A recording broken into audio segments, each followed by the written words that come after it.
등장합니다. 6명의 대사사와 6명의 소사사가 등장하죠. 내용이 많은 사사를 소위 대사사라고 부릅니다. 그리고 대사사 사이사이에 1절에서 3절 정도의 분량을 차지하는 사사들이 나옵니다. 그 사사들을 소사사라고 부릅니다. 소사사들은 대사사 사이사이에 위치하면서 잠시 숨을 고르는, 그러니까 잠시 쉬어가는 그런 역할을 해주고 있죠. 이런 구조는 쉽게 접할 수 있습니다. 우리가 3분 혹은 4분 되는 음악을 들을 때면 고조에 이르다가 잠시 간주가 나옵니다. 잠시 쉬었다 가는 역할을 해주죠. 이렇게 구성되어 있는 소설책도 참 많습니다. 작년에 그 아마존 소설 부분 베스트셀러인 당신이 남긴 증오라는 소설책을 봤는데요. 긴박하게 내용이 전개됩니다. 첫 장부터 긴박하게 내용이 전개되면서 각 챕터마다 2페이지 혹은 3페이지 정도 과거의 이야기를 다루는 부분이 나오더라고요. 2, 3페이지를 통해 긴박한 진행에 잠시 쉬었다 가는 역할을 할 뿐만 아니라 그 소설책에 숨어져 있는 내용들, 과거에 숨어져 있는 내용들을 다루고 그런 내용들을 알려줍니다. 이런 기법을 액자식 구조라고 합니다. 소사사 이야기도 이런 역할을 해주고 있다는 거죠. 우리 그림을 한번 보면요, 이런 순서대로 막대기가 큰 게 대사사입니다. 이런 순서대로 6명의 대사사와 6명의 소사사가 나옵니다. 그런데 사사기의 특징이 있어요. 시간이 지나면 지날수록 사사기의 내용이 악하고 잔인해집니다. 온니엘, 에훗, 드보라, 기드온까지의 내용을 보면 사사들이 참 바른 역할을 잘 해나갑니다. 그런데 기드온 말년부터 사사들의 행동들이 삐그덕거리기 시작하는데요. 사사 삼손은 두말할 것도 없죠. 사사 삼손 이후에 사사기의 에필로그라고 볼 수 있는 17장부터 21장까지 사사기의 내용은요, 잔인한 장면들이 굉장히 많이 나옵니다. 사사기는 시간이 갈수록 악하고 잔인해지는 그런 특징을 가지고 있어요. 그에 따라 중간중간에 나오는 잠시 쉬었다가 가는 역할을 하는 소사사들이 어떻게 배치되어 있죠? 제일 처음에 1명, 그 다음에 2명, 그 다음에 3명이 배치되어 있어요. 점점점 잔인해지다 보니 소사사 내용이 점점 길어지면서 잠시 쉬었다 가게, 숨을 고르게끔 해줍니다. 그래서 사사기를 볼 때요, 이스라엘의 역사를 다룬 책이긴 하지만 하나님의 영감을 받은 저자가 의도된 순서를 가지고 사사기의 내용을 이끌어가는 것을 볼 수 있습니다. 그러니까 그 역사적 사건을 가지고 하나님의 메시지를 전달하기 위해 분량과 내용을 조절했다는 거죠. 사사기는 이래서 성경 중에 상당히 문학적인 요소가 많이 들어가 있는 책이기도 합니다. 사실 대사사 이야기는 숨이 막힙니다. 우리가 함께 읽어보고 있지만 매우 잔인해요. 칼을 배에 찔러서 이 기름이 칼날에 엉켰다는 이야기, 관자놀이에 말뚝을 박았다는 이야기, 기생과 잠을 자는 사사 이야기 등 매우 악하고 잔인합니다. 19세 미만이나 임산부나 노약자는 고민을 하면서 읽어봐야 합니다. 그에 비해 평화의 이야기는요, 정말 짧아요. 사랑보다 미움과 죽음이 더 많습니다. 하나님을 잘 섬겼더라 보다 우상을 숭배했다라는 내용이 훨씬 더 많습니다. 그냥 범죄 기록을 보고 있는 것 같아요. 그 가운데 소사사는요, 참 중요한 역할을 해줍니다. 함께 오늘 2명의 소사사를 살펴볼 텐데요, 2명의 소사사는 대사사 기드온과 대사사 이따 사이에 위치하고 있어요. 그런데 큰 분량, 그러니까 100절 이상의 분량을 차지하고 있는 대사사에서는 절대 찾아볼 수 없는 하나님의 마음, 하나님의 뜻, 하나님의 계획이 숨어 있습니다. 심지어 사사기에서 찾아볼 수 없는 매우 따뜻한 내용이 숨어져 있어요. 단 5절, 이 5절에 나타나 있는 놀라운 보화를 오늘 이 시간 함께 찾아보고자 합니다. 이 보화를 찾아보기 전에 우리는 본문의 앞의 내용을 대충 알고 넘어가야 해요. 본문 앞의 내용은 사사 기드온과 그 기드온의 첩의 아들인 아비멜렉의 이야기가 나옵니다. 사사 기드온, 우리가 너무 잘 알고 있어요. 사사 기드온 하면 뭐가 생각나죠? 300용사, 양털, 이런 것들이 생각이 나죠. 기드온은 놀라운 기적을 만든 천투에서 승리했던 그런 사사입니다. 하지만 기드온의 마지막은 어땠나요? 그의 마지막은요, 그렇게 썩 좋지만은 않았습니다. 첫째로 에봇을 만들어서 하나님보다 에봇을 더 섬깁니다. 사사기 8장 27절 말씀인데요, 함께 읽어보도록 하겠습니다. 기드온이 그 금으로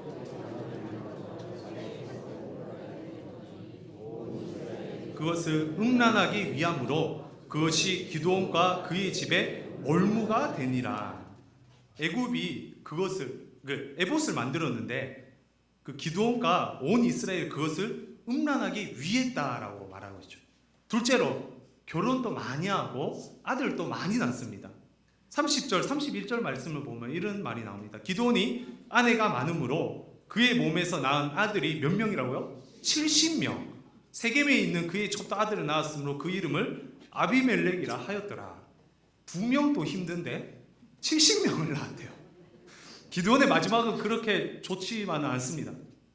아들이 무려 70명의 우상까지 섬기는, 하나님보다 에봇을 섬기는 그런 말년을 맞이하게 돼요. 그리고 사사기 9장, 오늘 본문이 앞장이 사사기 9장에는 우리가 다 읽어보셨겠지만 기드온의 첩의 아들 아비멜렉의 이야기가 나옵니다. 아비멜렉은요, 불량배를 돈으로 사요. 그리고 형제 70명 중에 69명을 한 자리에서 살해합니다. 스스로 왕이 돼요. 아비멜렉이 이스라엘을 다스린 지 3년 만에, 3년밖에 다스리지 못했는데 이 3년 만에 사람들이 아비멜렉을 배반하고 내분이 일어나죠. 이스라엘 민족들 간에, 이 이스라엘 민족들 간의 첫 전투가 여기서 나옵니다. 사사기 9장 45절 말씀인데요, 우리 함께 읽어보도록 하겠습니다. 아비멜렉이 그날 종일토록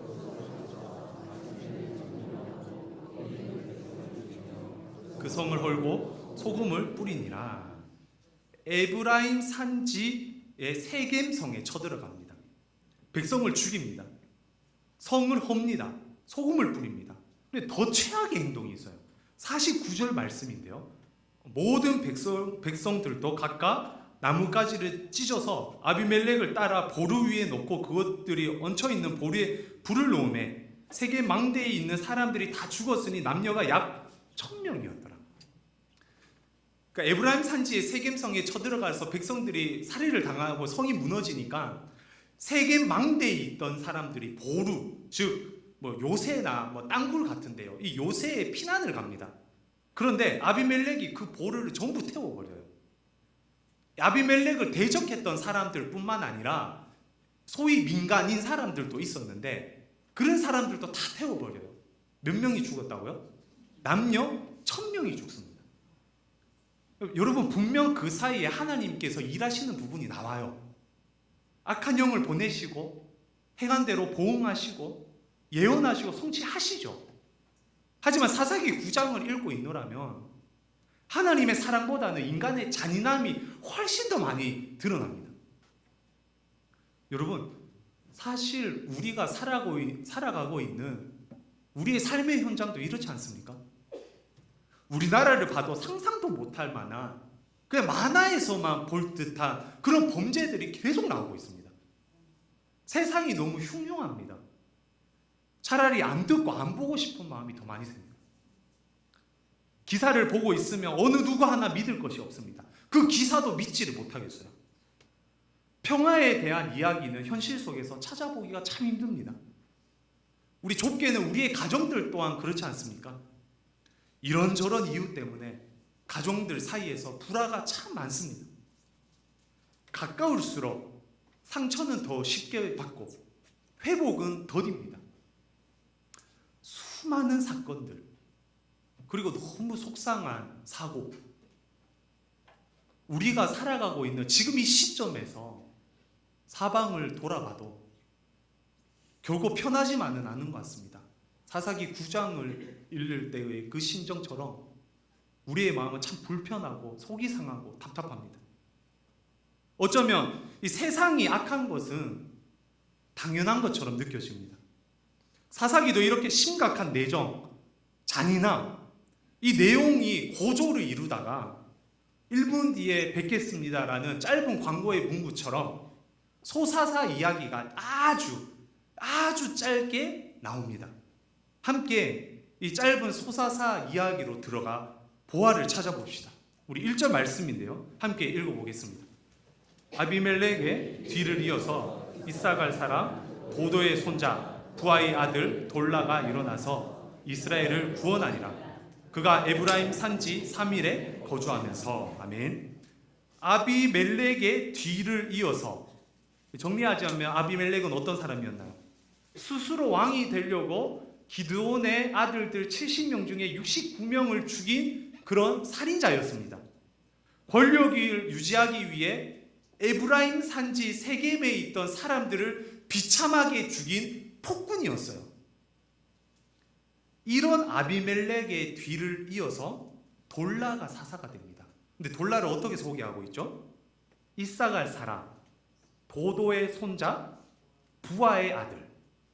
여러분, 사사기에서 3대를 거쳐서 소개하는 유일한 인물이에요.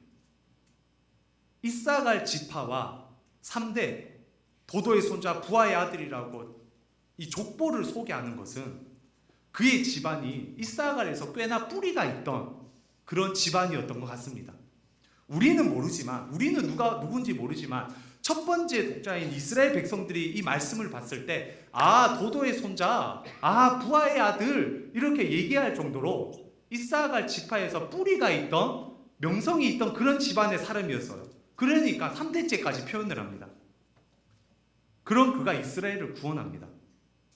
어떤 방법으로 구원했는지 나옵니까? 누구로부터 구원했는지 나옵니까? 전혀 나오지 않아요. 그냥 이스라엘 백성을 구원했다라고 말합니다. 기존 사사의 패턴과는 전혀 다른 그런 모습을 볼 수 있어요. 그리고 나오는 내용이 있죠.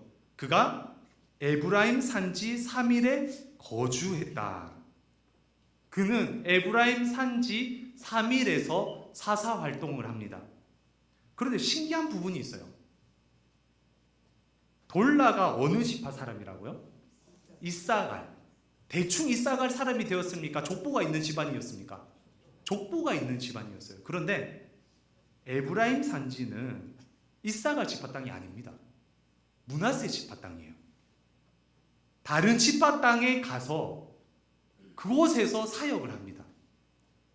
거기서 어떤 사역을 했냐? 거주하는 사역을 합니다. 이사갈 지파 도도의 손자 부하의 아들 돌라는 다른 지파 땅에 살면서 거기서 거주하면서 사사 사역을 감당합니다. 여러분, 이게 뭐가 이상하냐고요? 이스라엘은 한 민족입니다. 함께 애굽에서 탈출했어요.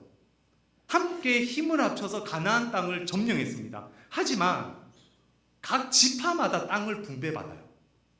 그리고 그 땅에서만 살아갑니다. 한 민족이었지만 한 지파 국가가 아니었어요.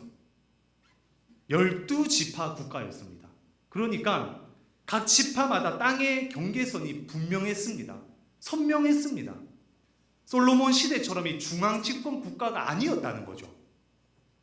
내일 읽을 본문이 사사 입다에는 이런 장면이 나오는데요. 사사 입다가 요단강 나루턱에 앉아서 나루턱을 장악하고 에브라임 사람들이 잔인하게 살해하는 장면이 나옵니다. 무려 에브라임 사람들 42,000명을 죽여요. 피부 색깔도 옷도 비슷한 백성들을 어떻게 구분합니까? 지나가면서 에브라임 사람인지 아닌 사람인지 어떻게 구분하냐면은 지나가다가 쉿볼렛을 발음하라고 해요. 그런데 에브라임 사람들은요, 쉿볼렛을 십볼렛이라고 발음합니다. 발음해서 십볼렛이라고 발음하면 죽여버리는 거예요. 우리도 이 지역마다 발음과 억양이 차이가 있잖아요. 뭐 굳이 설명을 안 해도 다 압니다. 이렇게 다 차이가 있어요. 그 땅의 경계가 선명하고 억양이 차이가 나고 발음이 차이가 납니다. 저는 쌀은 됩니다. 그런데 그런데 여러분, 말이 다르다는 것은요, 문화가 다르다는 거예요. 말이 다르다는 것은 문화와 그 삶의 형태가 다르다라는 거예요. 음식 맛이 다르고, 그리고 김치에 젓갈을 넣는지 안 넣는지가 다르다라는 거예요. 이런 배경을 전제했을 때 이사가 지파 사람인 이 족보가 뚜렷한 돌라가 에브라임 산지에 산다는 것은요, 매우 불편한 일이었습니다. 그런데 더 신기한 장면이 나옵니다. 2절 말씀인데요. 2절 말씀 함께 읽어보겠습니다. 이스라엘의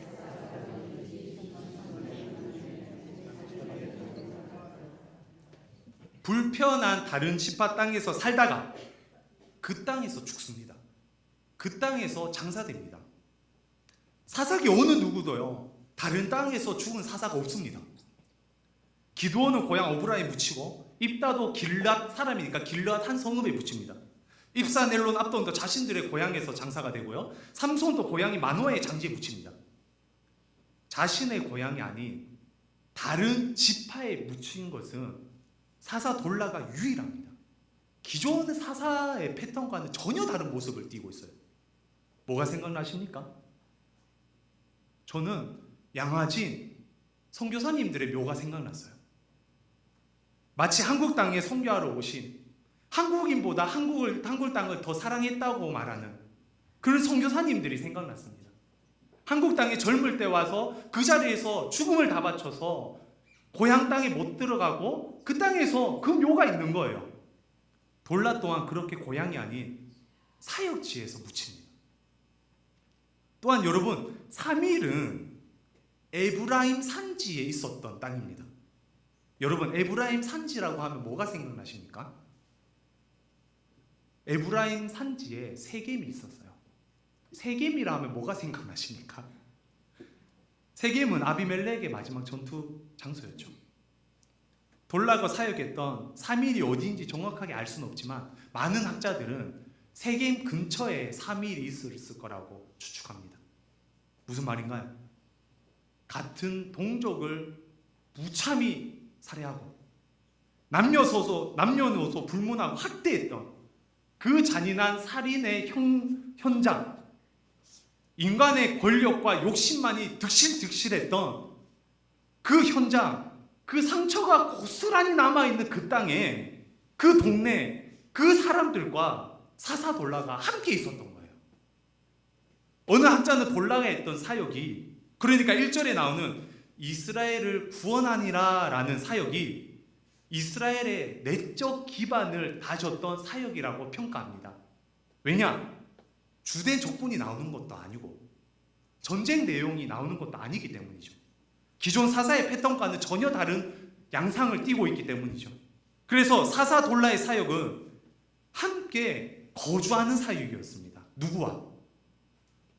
부모의 죽음을 맞이한 아이들과 같은 민족끼리 학살해서 도저히 서로를 믿을 수 없는 그런 토지에 있는 사람들을 도저히 회복할 수 없는 그 너무 놀라운, 사람이 무섭고 불이 무서운 그 트라우마에 갇혀진 그 사람들과 함께 거주하면서 함께 웃고 함께 우는 사역을 사사 돌라는 감당했어요.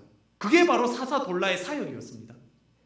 사사 돌라는요, 불편함을 무릅쓰고 상처 입은 사람들과 함께 거주하는 사역을 감당합니다. 설교 서두에 말씀드린 그 당신이 남긴 그 중호라는 소설책의 내용이 이렇습니다. 배경은 흑인 빈민가예요. 그곳의 주인공 이름이 스타라는 그 청소년 여성애가 있습니다. 스타의 부모님은 흑인 빈민가의 한계를 알고 백인 학교로 보냅니다. 스타는 이 백인 학교에서 적응도 잘하고 공부도 잘하고 이게 우수한 성적을 가지고 잘 살아가고 있었어요. 치어리더도 하면서. 그곳에서 차별받지 않고 살고 있는데 흑인 친구인 오스카라는 어렸을 때부터 친했던 그 친구가 빈민가에서 억울하게 비참하게 살인을 당합니다. 죽음을 맞이하게 되죠. 주인공 스타는 흑인 친구인 오스카의 누명을 벗기기 위해 노력합니다. 그곳에서 탈출했지만 그래서 그곳과는 아무 상관없이 살아가도 되지만 다시 그곳으로 돌아갑니다. 무시하고 살 수도 있었지만 그렇게 하지 않습니다. 소중한 그 친구를 위해 자기의 말을 외치기 시작해요. 이 책의 한 구절입니다. 전부 다 제대로 해도 가끔 상황이 안 좋은 경우가 있죠. 그렇다고 해서 제대로 하고 있는 걸 멈추면 안 돼요. 다시 한번 읽어드리겠습니다. 전부 다 제대로 해도 가끔 상황이 안 좋은 경우가 있죠. 그렇다고 해서 제대로 하고 있는 걸 멈추면 안 돼요. 이 스타가 흑인 친구의 누명을 벗기는 것은 참 힘든 일이었습니다. 흑인이라는 그 고정관념을 벗기는 게 힘든 일이었어요. 제대로 하고 있지만 제대로 되지 않았어요. 그렇다고 해도 제대로 되지 않는다고 해도 제대로 하고 있는 일을 그만두지 않았습니다. 저는 책 중에 이 부분이 가장 기억에 남았어요. 여러분, 바른 일을 하면 상황이 좋아져야 됩니다. 신앙생활을 잘하고 있으면 항상 좋은 일만 일어나야 돼요. 하지만 그렇지 않습니다. 그렇지 않다 하더라도 제대로 하고 있는 것을 멈춰서는 안 됩니다. 사사 돌라의 사역을 잠시 생각을 해봤어요. 과연 어떤 사역이었을까? 여러분, 그 일이 쉬웠을까요? 쉽지 않습니다. 하루아침에 완성되는 그런 사역이 아니에요. 고난과 오해가 따라왔을 겁니다. 위협 또한 있었을 겁니다. 앞선 지도자가 폭군이었는데 너도 그렇지 않겠냐며 불신하고 테러하고 살해의 위협 또한 있었을 거예요. 하지만 긍휼의 사역, 함께 웃고 함께 우는 사역, 그 사역이 하나님의 사역이기 때문에, 그 확신이 있었기 때문에 제대로 하고 있는 것을 멈추지 않습니다. 몇 년 동안요? 무려 23년 동안. 아니, 죽을 때까지 그 일을 감당합니다. 여러분, 돌라가 사역하고 묻힌 땅인 세밀의 뜻이 뭔지 아십니까? 제가 친절하게 알려드리죠. 사밀의 뜻은요, 가시나무 울타리라는 뜻이에요. 가시나무 울타리. 돌라에게 가시나무 울타리 같은 그 불편한 곳에서 사사돌라는 23년 동안, 아니 죽을 때까지 상처 입은 사람들과 함께 거주하면서 그 사역을 감당합니다. 이것이 바로 예수님의 사역인 줄 믿습니다. 예수님께서는 불편함을 기꺼이 감수하셨습니다. 예수님은 이 땅에 왕으로 오셨어요. 그렇지만 궁궐에서 태어나지 않았습니다. 말구유에서 태어났습니다. 충분히 궁궐에서 태어나실 수도 있는데 말구유에서 태어나십니다. 불편함을 감수하세요. 사역의 현장은 어땠나요? 칭찬받고 친송받고 많은 사람들이 날마다 따라다니며 편안하게 잠자고 편안하게 먹고 마셨을까요? 여우도 굴이 있고 공중에 새도 집이 있는데 인자는 머리 들 곳도 없다. 불편함을 기꺼이 감수하셨습니다. 묵묵히 그 길을 가세요. 인간의식의 고난에 대한 두려움, 갈등도 분명히 있었을 겁니다.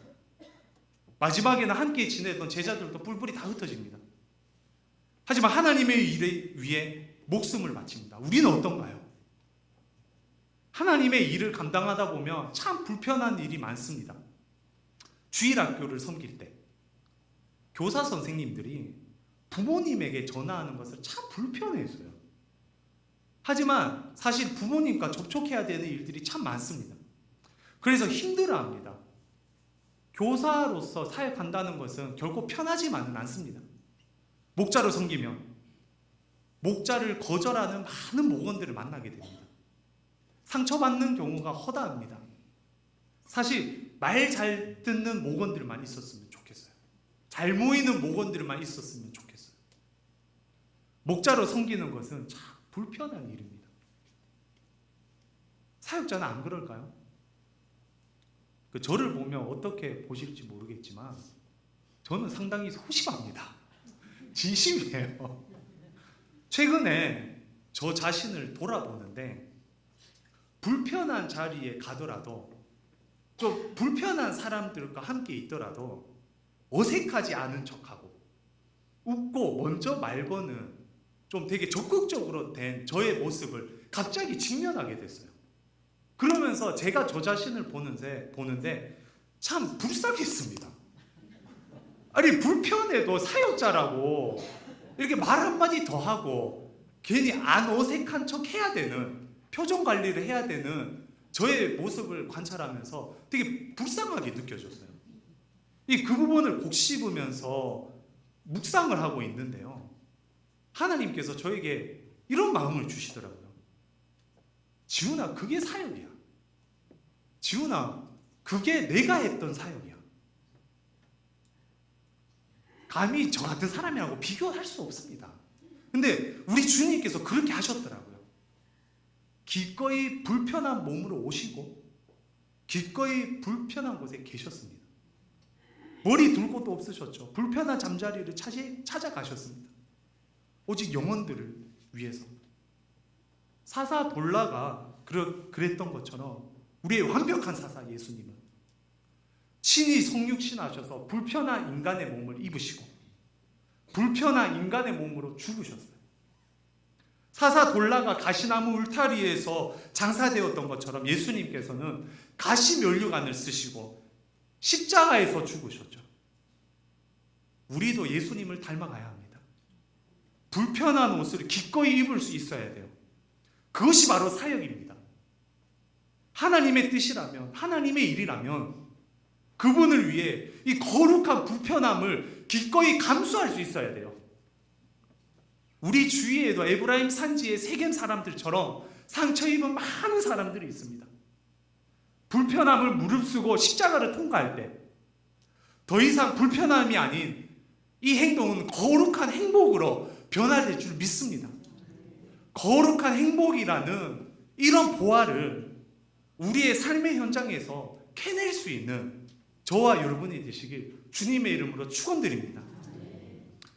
다음 사사 돌라 이후로는 사사 야일이 나옵니다. 우리 4절인데요. 우리 4절 함께 읽어보겠습니다. 30을 탔고 성읍 30을 가졌는데 그 성읍들은 길라 땅에 있고 오늘까지 하본 야일이라 부르더라. 아들 몇 명 있었다고요? 30명. 많은 숫자의 아들들이 있었습니다. 누가 생각납니까? 기드온이 몇 명이었다고요? 70명. 하지만 어떻게 됐나요? 한 자리에서 잔인하게 다 죽어요. 오직 자신의 권력을 위해서 형제들을 죽입니다. 하지만 사사 야일의 아들들은요, 서로를 죽이지 않습니다. 어린 낙이 30을 탔다고 전해집니다. 나귀는요, 여러분, 빠른 동물이 아니에요. 전쟁이 나면 말을 타야 되지 나귀를 타서는 안 됩니다. 나귀를 탔다는 것은 이 당시 이 세상이 평화로웠다라는 그 평화의 상징이에요. 사사 야일의 시대는 평화로웠습니다. 성읍도 30이 있다고 했어요. 사사 돌라 이전에는 성읍에 불이 나고 성읍이 무너지기 바빴습니다. 하지만 돌라 이후에 사사 야일의 시대 때는 성은 30이 견고하게 서 있습니다. 오늘날까지 그 땅을 하봇 야일이라 불린다고 합니다. 그만큼 사사 야일의 평화의 시대는요, 기념적인 사건이었어요. 하지만 반드시 기억해야 되는 부분이 있습니다. 야일 혼자서 그것을 세운 것이 아니에요. 사사 야일 전에 사사 돌라가 있었습니다. 자신의 고향을 버리고 불편함을 감수하고 아픔을 치유했던 사사 돌라의 사역이 있었어요.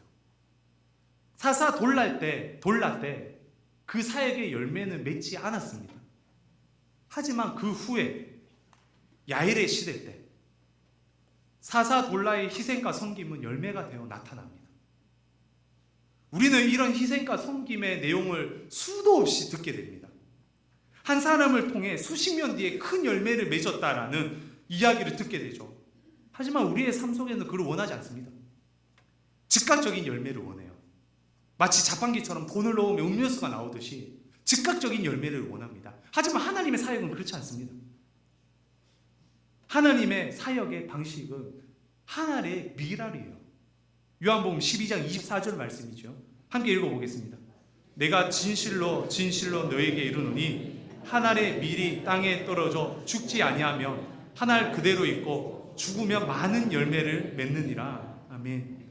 한 알의 밀알이 죽어야 합니다. 불편함을 감수할 수 있어야 돼요. 그것이 바로 하나님의 사역 방식입니다. 그렇게 한 영혼이 죽었을 때 큰 열매를, 이후의 세대에 큰 열매를 맺게 됩니다. 사사 야일은 길르앗 사람이에요. 사사기 10장부터 12장까지 오늘 읽어보면, 그리고 내일 읽을 본문까지 나오는 입다 사건이 길르앗에서 벌어집니다. 이스라엘은 22년 동안 부와 평화를 누립니다. 그러니까 23년 동안 사역의 털을 밟고 22년 동안 열매를 거둬요. 하지만 그 후에 그 땅에 우상이 들어오게 되고요, 곤고가 심해졌다라고 표현합니다. 사사기 9장 10절 하반절 말씀에 이스라엘의 곤고가 심하였더라라고 말합니다. 곤고하다, 형편이나 처지가 딱하고 어렵다라는 말이죠. 한 사람이 무너지자 또다시 우상이 들어옵니다. 그것이 바로 죄인의 인간이에요. 이 세상이에요. 결국 예수님께서 재림하시기 전에는 이 땅에 진정한 평화란, 영원한 평화란 오지 않습니다. 구원과 평화, 그리고 죄와 공고와 사건과 사고, 이 두 상태는 계속해서 반복하게 돼요. 그리스도인이 이 죄와 공고, 사건과 사고가 일어나는 그 삶의 현장에 불편함을 기꺼이 감수할 때, 십자가의 길을 걸어갈 때, 나의 행복이 아닌 거룩한 행복을 추구하며 불편함을 기꺼이 감수할 때, 그 공고는 분명 안개가 사라지듯 사라지게 됩니다. 왜냐하면 참된 평화가 하나님의 마음이기 때문이죠. 하나님의 계획이기 때문이죠. 하나님의 뜻이기 때문이죠. 그렇게 우리 주님께서 가셨던 그 길처럼 우리도 그 길을 걸어갑시다. 지금 당장의 열매를 거두지는 못할 수도 있습니다. 먼 훗날에 은혜의 열매가 있을 줄 믿습니다.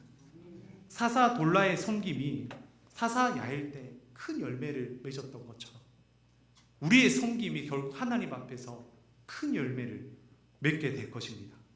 그리스도를 닮아 하나님 앞에서 거두는 열매를 이 믿음의 눈으로 바라보고 그 열매를 거두기 위해서 기꺼이 오늘 하루도 불편함을 감수할 수 있는 거룩한 행복을 추구하는 그런 믿음의 그리스도인들이 되시기 주님의 이름으로 축원드립니다. 사랑의 주님 아버지,